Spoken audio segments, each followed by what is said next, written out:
Muy buenas tardes, amigos de TVO Noticias. Al momento de Cuarto Poder, los saludamos con el gusto de siempre la tarde de este martes 14 de julio del 2020, con el gusto, por supuesto, de siempre para invitarlo a que nos sintonice en los próximos minutos. Le estaremos a usted informando los acontecimientos más importantes que se han generado en la agenda local, nacional, en temas de cultura, espectáculos y, por supuesto, parte de las actividades deportivas. El día de hoy le estaremos dando a conocer cómo ya después de más de 100 días de la pandemia por el coronavirus, por fin el CONACYT presentó 2 ventiladores o prototipos de ventiladores para atender a pacientes con coronavirus en la República Mexicana. Son, por supuesto, buenas noticias. Le presentaremos como todos los días el reporte nacional y lo último que ha ocurrido en el estado de Chiapas. Reportó la Secretaría de Salud 50 nuevos casos de coronavirus, pero por supuesto también le presentaremos lo que dice la Federación con relación a cómo está Chiapas en el número de defunciones. También algunas situaciones que ya están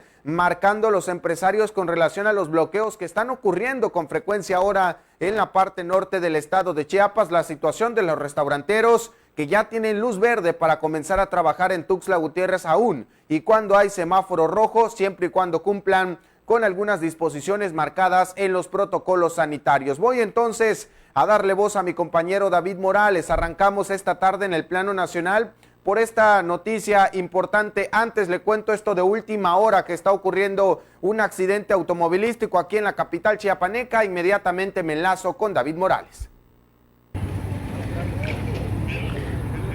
Hola, ¿qué tal, amigos del Cuarto Poder? Tengan muy buenas tardes. Nos encontramos sobre el tramo carretero Tuxtla-Copolla y bueno, pues hace unos momentos se suscitó una volcadura de una camioneta la cual transportaba madera, y bueno, pues como saldo de este accidente hay 2 personas lesionadas, las cuales pues están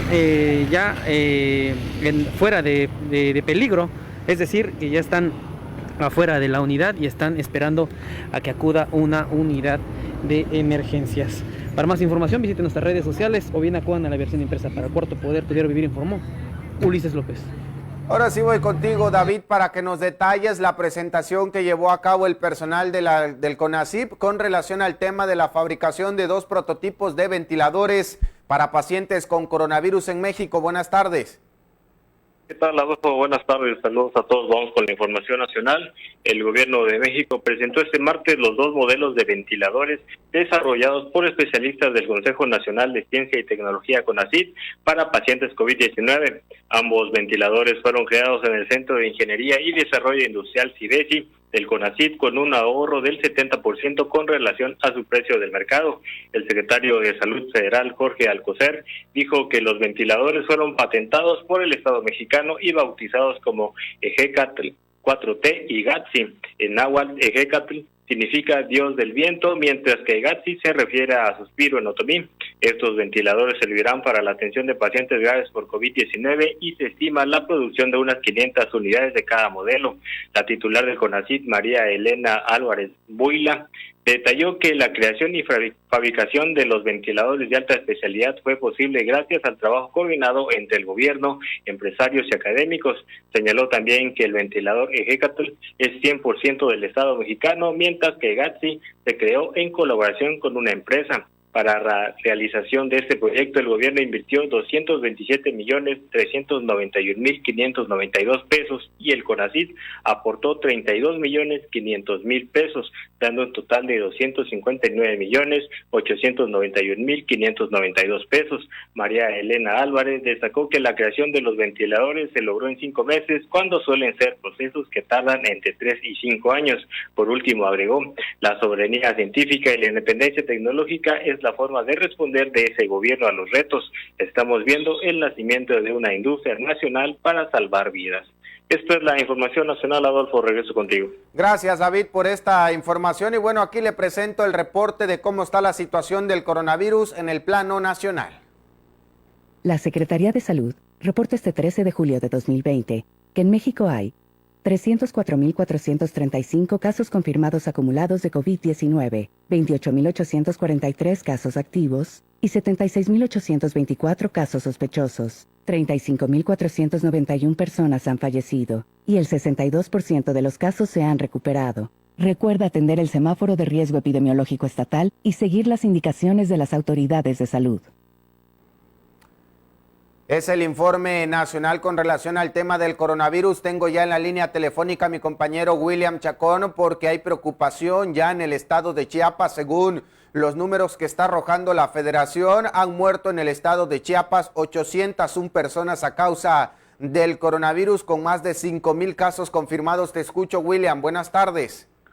Buenas tardes, Adolfo. Buenas tardes a todo el auditorio. Te comento que el registro federal, como bien decías, marca ya que Chiapas tiene un acumulado de casos de coronavirus de 5.235 y un número importante de defunciones que ya son 801 hasta la noche de este 13 de julio.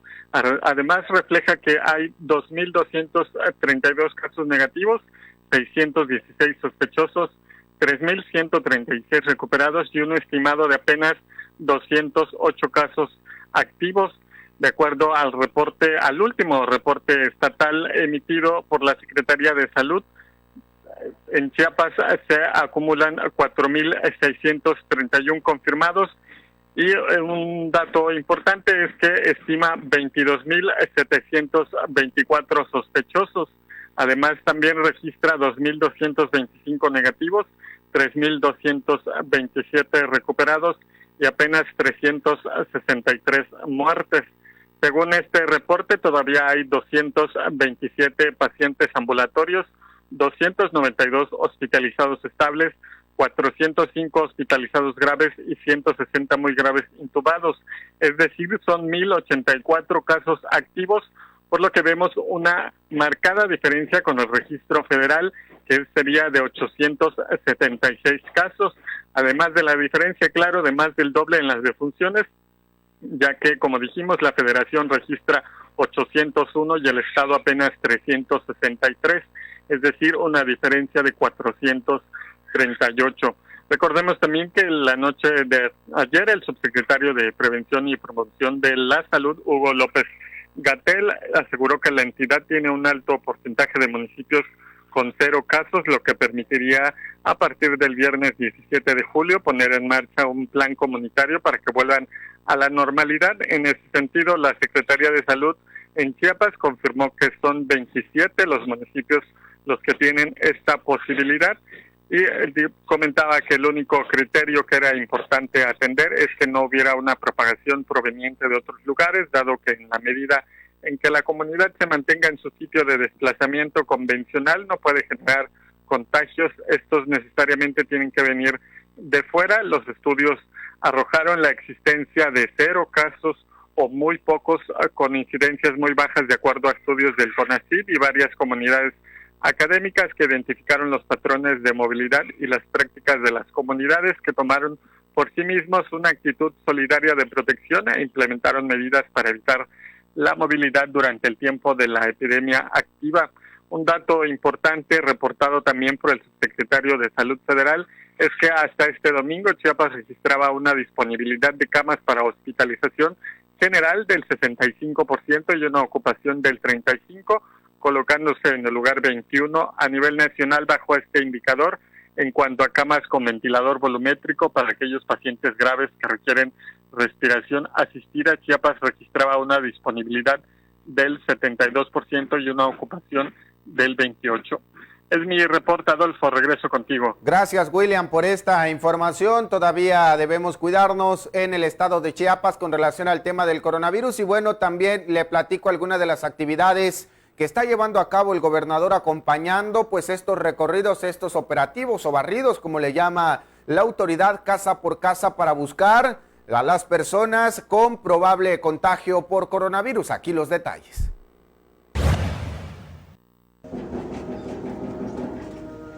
En nuestro barrido que tenemos del día de hoy son 58 manzanas que ya trabajamos con 541 manzanas recorridas y 10.820 viviendas con 48.690. No se me descuiden, por favor. Pero lo que a mí me alegra mucho que el mayor tesoro que tenemos son los recursos humanos. Gente trabajadora, gente buena, como ahora los doctores, pero todos, la gente de Chiapas es buena. Son los recursos más valiosos que tenemos y eso nos va a sacar adelante. Gracias a ustedes por esta visita y por estar al pendiente de nosotros como ciudadanos. Mi gratitud para todos los doctores y por eso ellos no solamente están pendientes de los hospitales, sino están saliendo en casa nosotros.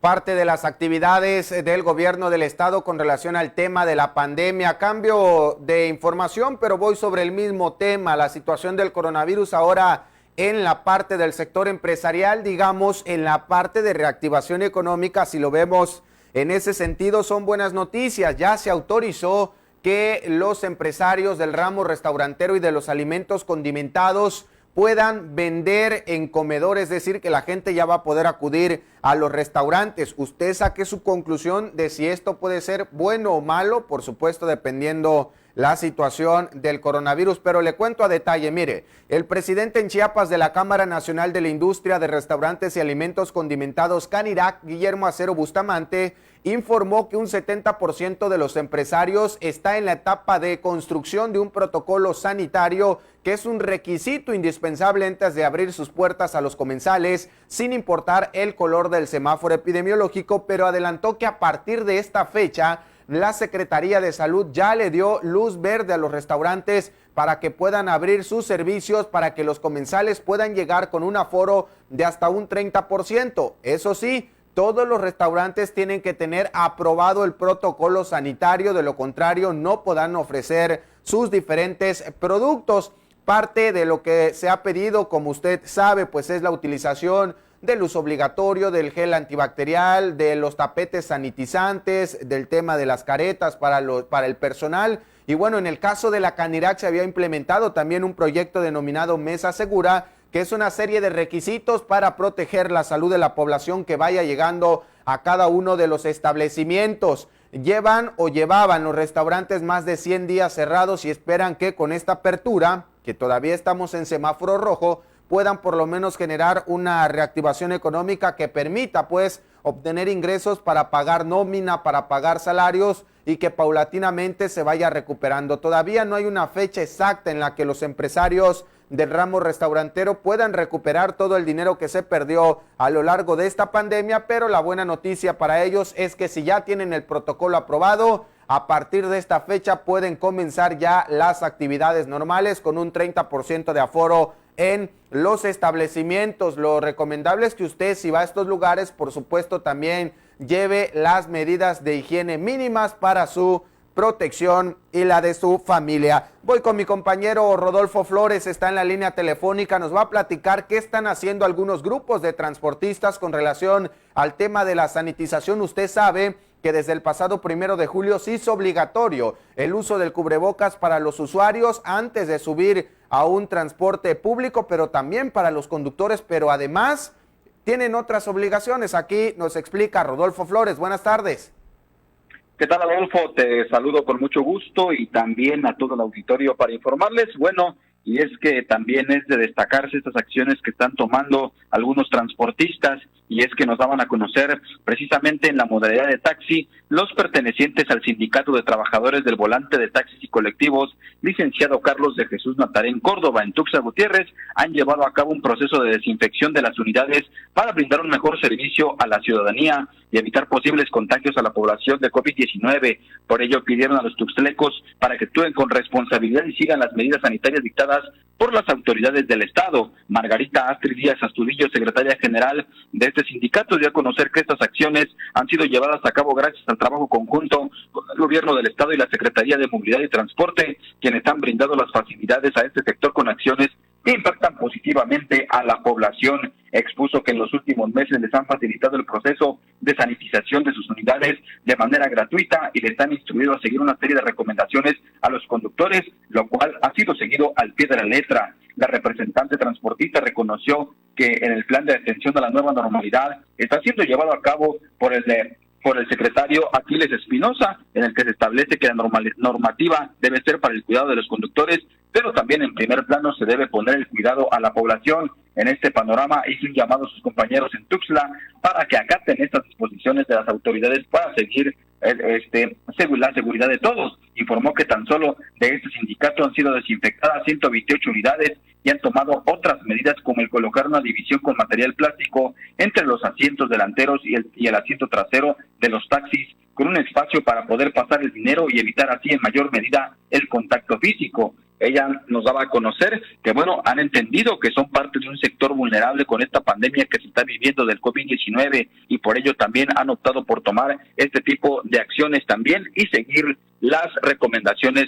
tanto de la Secretaría de Transporte como de la Secretaría de Salud. Algo también que es de reconocer, Adolfo, es que los taxistas o los conductores de estas unidades de este sindicato, por ejemplo, ellos nos comentaban que están llevando a cabo el uso obligatorio del cubrebocas, el uso obligatorio de los guantes, el uso obligatorio también el hecho de llevar este gel antibacterial, y con esta protección que han colocado, pues están cuidando de esta manera a la población. Nos comentaron también que es necesario que la población tome conciencia, que la población se sume precisamente a estas medidas sanitarias.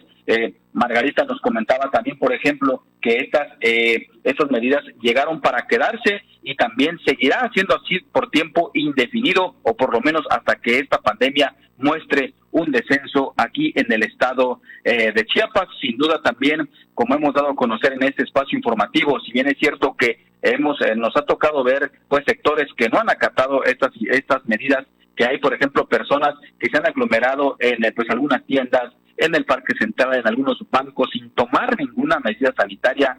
Es necesario también destacar y reconocer el papel de estas personas, en el caso de esos transportistas que se están tomando en serio estas medidas sanitarias en beneficio de ellos, pero también de la población. Hasta aquí mi reporte, Rodolfo, de esta tarde. Regresamos contigo. Gracias, Rodolfo, por esta información.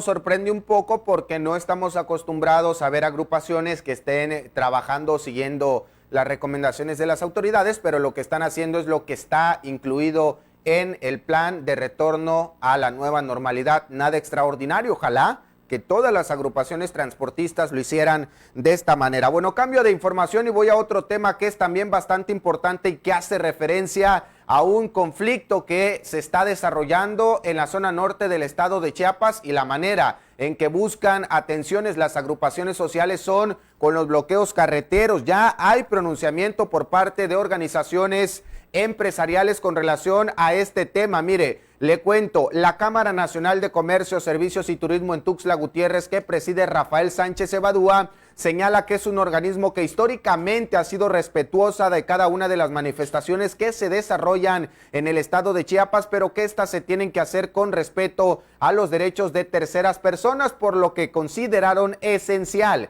la libertad de manifestarse y por supuesto que las organizaciones sociales, educativas o todos los sectores expresen las inconformidades a las distintas autoridades, pero no con acciones que atenten contra los derechos de otras personas, por lo que han expresado el rechazo a los bloqueos carreteros que se están registrando en la zona norte del estado de Chiapas, y que aquí le hemos platicado de estos bloqueos carreteros en los tramos Ocosingo-San Cristóbal, Ocosingo-Comitán, particularmente en esta zona que se agudizan los conflictos sociales. La Canaco, que preside Sánchez Evadúa, señala que estas acciones no solamente están atentando contra el derecho al libre tránsito, sino también con la recuperación económica, que es vital en estos tiempos de crisis sanitaria, usted sabe, por el tema del coronavirus, por lo que están haciendo un llamado pues a las autoridades a que intervengan en estos temas, dialoguen y por supuesto puedan atender cada una de las demandas sociales para evitar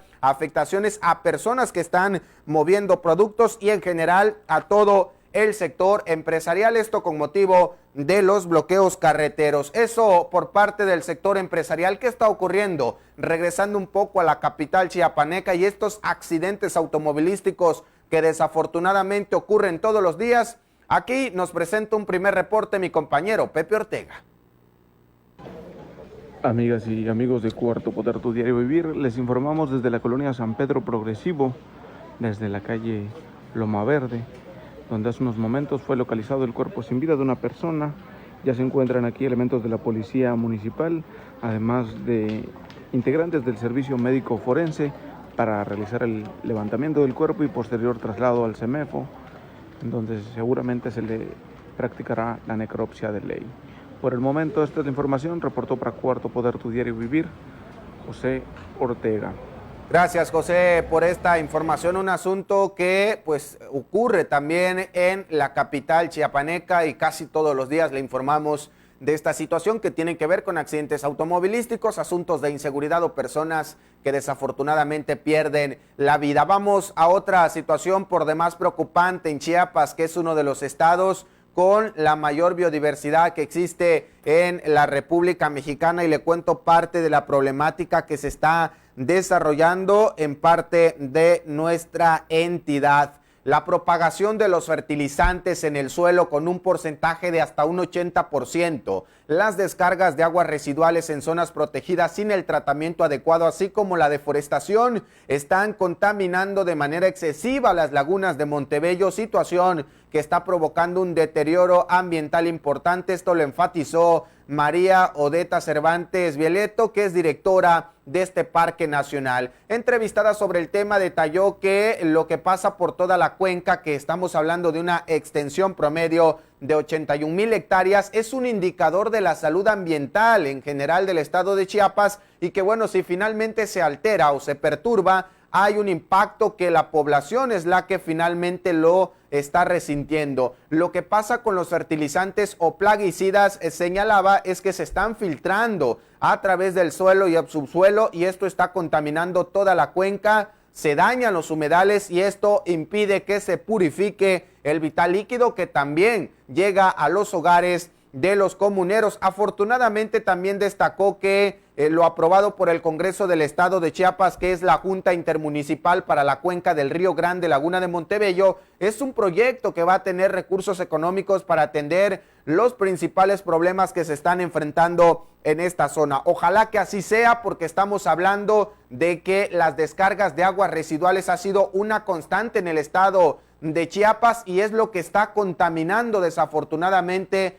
mucho de los pocos lugares que todavía nos quedan en nuestra entidad, que todavía uno los puede apreciar a través de los colores azul, turquesa, verdes en distintas partes del estado de Chiapas, particularmente en esta cuenca que compone la laguna de Montebello, y que siempre es urgente que trabaje la sociedad civil, los comuneros y por supuesto las autoridades. Voy ahora con mi compañero Ricardo López, también nos tiene un reporte relacionado con el tema de salud. Te escucho, Ricardo, buenas tardes. Adolfo, muy buenas tardes. Pues sí, te comento que el Instituto Mexicano del Seguro Social advirtió que las enfermedades cardiovasculares, renales, hepáticas y la diabetes, entre otras, están relacionadas con el alto nivel de triglicéridos en el organismo, lo que pone en riesgo la salud, sobre todo en esta situación que se padece por el coronavirus, el COVID-19. La médico familiar Luz Marina Hernández Molina, de la Unidad de Medicina Familiar número 1 en Tapachula, indicó que los triglicéridos son el principal tipo de grasa transportada por el organismo y generalmente provienen de alimentos ricos en carbohidratos. Tiene que ver con los procesos metabólicos y en la generación de energía. Se considera que esos forman parte de los depósitos de energía del organismo, los cuales nos mantienen en un proceso metabólico continuo. Generalmente, dijo, su presencia en altos niveles no produce síntomas, sino de manera inmediata. Cuando ocurre en casos extremos se puede presentar alteraciones en circulación o menor oxigenación, mareos, pérdida de la memoria, cansancio, fatiga o síntomas relacionados con problemas circulatorios.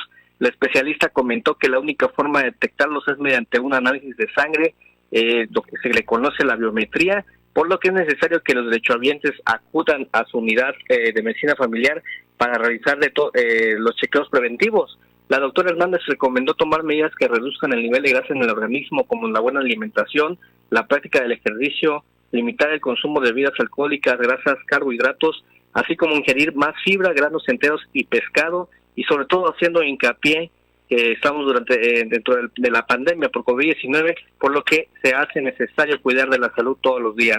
Ese es el reporte de Adolfo. Muy buenas tardes. Gracias, Ricardo, por esta información. Voy a otros temas. La tarde de este lunes en algunos municipios del estado de Chiapas se registraron fuertes precipitaciones que provocaron algunas afectaciones, particularmente en dos municipios, en Metapa y en Villaflores. En el primero hubo encharcamientos en algunas zonas. Afortunadamente todo quedó en daños materiales. En Villaflores pues se tuvo que activar la llegada del ejército para poder auxiliar a la población. Le doy detalles de este tema. La Secretaría de la Defensa Nacional, a través de las comandancias de la 7ª Región Militar y también de la 31 Zona Militar, informaron a la población que el personal de esta secretaría proporcionó apoyo en el municipio de Villaflores a consecuencia de las precipitaciones que se suscitaron en este municipio. El personal militar, en coordinación también con personas de protección civil de esta zona, realizaron las actividades para retirar ramas y árboles caídos que mantenían obstruidas las vías de comunicación, las calles, particularmente en Villaflores. Esto, por supuesto, para dar o reanudar la circulación vial y evitar posibles accidentes ocasionados a consecuencia de este fenómeno. Es por eso que el ejército, como suelen ocurrir en este tipo de situaciones, ratifica el compromiso con el pueblo de México de coadyuvar cuando ocurren este tipo de situaciones. Momento de dejar este tipo de noticias y voy ahora con mi compañero Jesús Ortega para que nos detalle qué está ocurriendo en el rubro deportivo. Te escucho, Jesús. Buenas tardes. ¿Qué tal, Adolfo? Buenas tardes a toda la audiencia de TVO Cuarto Poder. Hay información relevante en cuanto al mundo de los deportes. Fíjate que además de la frustración, ansiedad y depresión que pues conviene con el confinamiento y la cancelación de competencias oficiales, atletas chiapanecos que han dado positivo por COVID-19 también afrontan no solo los malestares de la enfermedad, sino también la discriminación. Un deportista chiapaneco de alto rendimiento que por temor a ser discriminado pidió que omitiéramos su nombre, nos relató su paso por la enfermedad del coronavirus, la cual contrajo durante la primera quincena del pasado mes de mayo. Presentó síntomas como dolor de cabeza, malestar estomacal, fiebre, pérdida temporal del sentido del gusto y del olfato, y vaya, pues esto después de este diagnóstico positivo por COVID-19 estuvo manteniendo una estricta etapa de cuarentena, de confinamiento, de más de 12 días pues encerrado. Después estuvo en casa, ya abierto a otros espacios, pero en un cuarto estuvo durante 12 días, 23 en total de confinamiento, y relataba él que por esta cuestión de no padecer discriminación, porque así lo vivieron algunos compañeros, algunos colegas de otros deportes que les relataron cómo les fue a ellos, pues prefirió no hablar de su enfermedad. Y esto es un tema bien relevante, porque él menciona que, bueno, tuvo un cuidado muy responsable de la enfermedad, estuvo confinado, que tuvo el alta médica, pero pues también sabemos que este problema de la discriminación es uno de los que puede ayudar a permear la enfermedad, que mucha gente por temor a ser discriminada no diga que está enferma o no guarde los protocolos y sea pues un agente de contagio. En este caso, este deportista que nos pidió no decir su nombre nos relató cómo fue el paso por la enfermedad y sobre todo pues este temor latente a ser discriminado después de haber padecido el COVID-19. Y bueno, pues pasando a noticias más agradables, continúan los ensayos en el fútbol mexicano. Hoy se pone en marcha esta Copa Telcel, que es un torneo digamos, preparatorio para lo que son los protocolos de salud del COVID-19. La sede es la ciudad de León, en Guanajuato, y pues están participando los clubes de El León, justamente como anfitrión, Tuzos del Pachuca, el Atlético de San Luis y el FC Juárez, tomando algunas medidas importantes en cuanto al distanciamiento, el hospedaje muy controlado, sedes distintas, los equipos no se van a encontrar hasta que estén en el terreno de juego, incluso hay la posibilidad de que los equipos ya lleguen preparados, listos para jugar, digamos, ya uniformados, vendados, tiene que hacer lo que usualmente se estila en los vestidores, lo podrían hacer desde el mismo hotel, y esto es como un ensayo, más allá de la cuestión futbolística y de televisoras, que sabemos que es muy importante para los medios, pues generar audiencia, y estos torneos amistosos pues les ayudan, más que nada pues también es para ensayar los protocolos que van a ejercer ya cuando arranque el torneo, que es el próximo 23 de julio. Los partidos para hoy: a las 5 de la tarde Pachuca contra San Luis,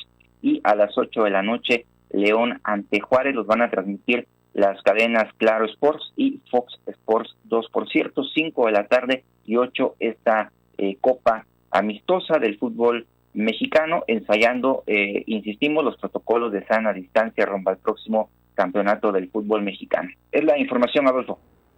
Gracias Jesús por esta información, y le cuento rápidamente esto que ha ocurrido en la Universidad Autónoma de Chiapas, la máxima casa de estudios, que por supuesto son noticias también que hay que celebrar. Más de 7,600 estudiantes de nuevo ingreso a la UNACH, que corresponden a 38 licenciaturas presenciales y 6 del sistema de educación a distancia, iniciaron este día ya el módulo de nivelación para el ingreso al pregrado y también el módulo de inducción correspondiente. En ese sentido, se está informando que el nivel de nivelación para el ingreso pregrado está dirigido a las licenciaturas presenciales que están ofertadas en la convocatoria del examen de admisión para el ciclo escolar julio-diciembre 2020, exceptuando las licenciaturas químico, farmacobiólogo y médico cirujano, donde los alumnos aceptados desarrollarán un curso propedéutico y además preuniversitario respectivamente, es lo que está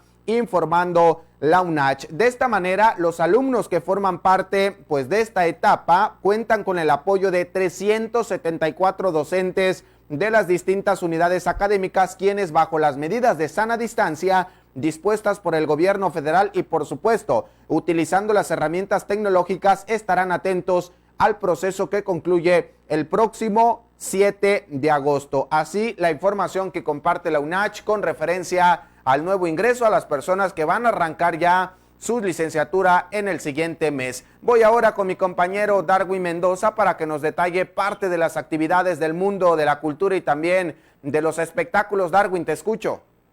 ¿Qué tal, Adolfo? Muy buenas tardes, qué gusto saludarte esta tarde de martes. Déjame comentarte que cuando creadores de arte del estado de Chiapas decidieron apoyar al magisterio en el 2016, surgieron algunos lazos que hoy en día siguen generando frutos. Así lo dio a conocer la escritora Patricia Fonseca a través de su red social, donde habló de cómo conoció a Milosca Sánchez y a Luis Burguete. La narradora detalla que junto a sus dos nuevos amigos se agruparon para crear el proyecto Tallereando, con el que llevaron actividades de pintura, manualidades, cuentacuentos y clases de guitarra a varias colonias de Tuxtla como Terán, Los Pájaros y Cerro Hueco, pero por motivos de trabajo tuvo que irse del estado de Chiapas, poniendo en pausa dichos proyectos.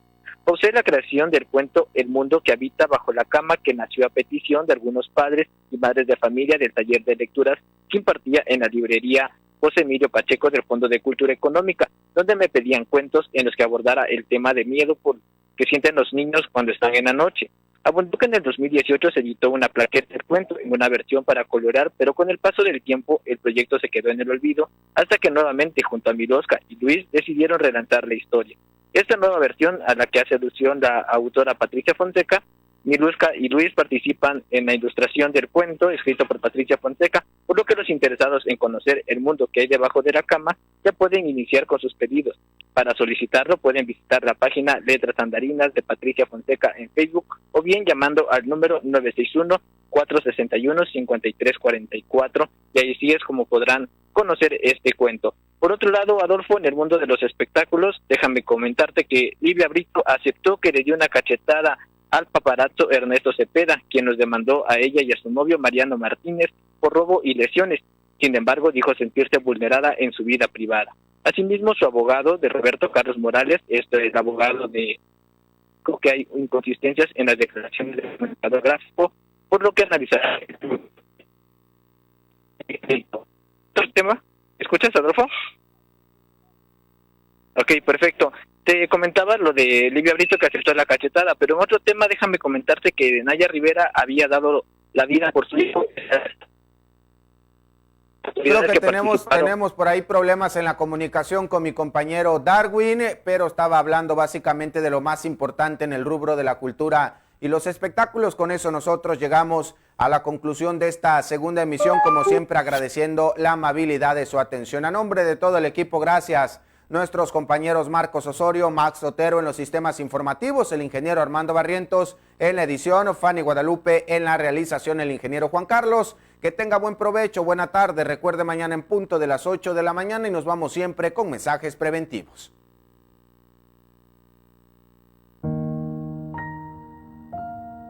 Hoy más que nunca debemos estar unidos y proteger a quienes más queremos. Los chiapanecos somos gente unida y solidaria. Vamos a poner el ejemplo desde nuestros hogares, quedándonos en casa. Yo no voy a poner en riesgo ni a mis padres ni a mis abuelos. Yo no voy a poner en riesgo a mis hijos ni a mis hermanos. Quedarse en casa puede evitar que yo lleve el virus del COVID-19 a mi hogar y ponga en riesgo la vida de mi familia. En Tuxtla, yo me quedo en casa. En Chiapa de Corzo, yo me quedo en casa. En Palenque, yo me quedo en casa. En Suchiate, yo me quedo en casa. En Tapachula, yo me quedo en casa. En Comitán de Domínguez, yo me quedo en casa. En Tonalá, yo me quedo en casa. En Huixtla, yo me quedo en casa. En Berriozábal, yo me quedo en casa. En San Cristóbal de las Casas, yo me quedo en casa. En Villaflores, yo me quedo en casa. En Atacama, me quedo en casa.